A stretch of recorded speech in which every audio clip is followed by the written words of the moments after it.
Welcome to The Gavel, your weekly Denver City Council wrap-up.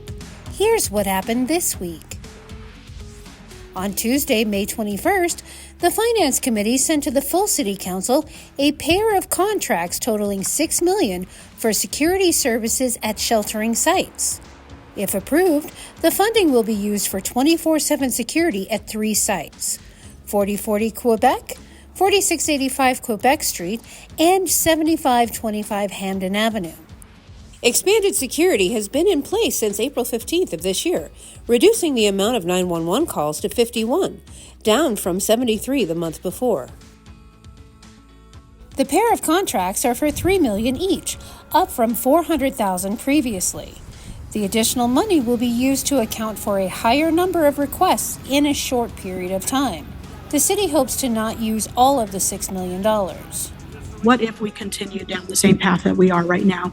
What if we have to spin up these sites and any additional sites that may come online? So that's why we kind of went to adding $3 million for both, because always having the capacity available for us to utilize just in case.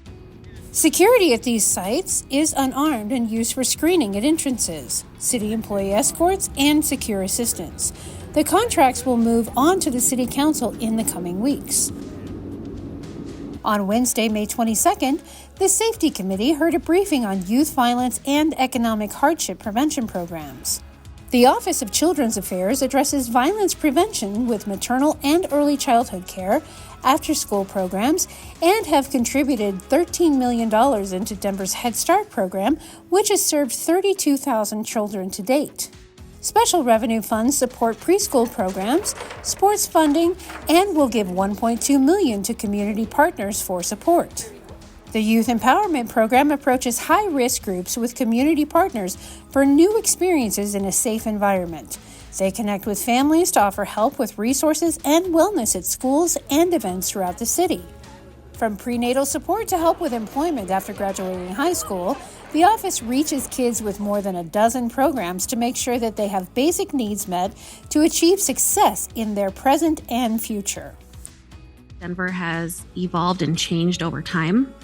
The needs of children and families have also changed. The makeup, the built environment of the city has changed. And so really thinking about how do we build a better foundation moving into the future so that young people, children, youth, and families have what they need to survive and thrive here.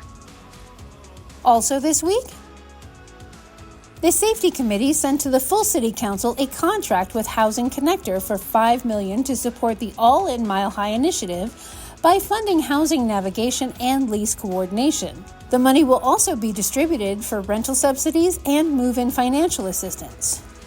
Per the city charter, there are no city council or committee meetings the week of May 27th due to the Memorial Day holiday.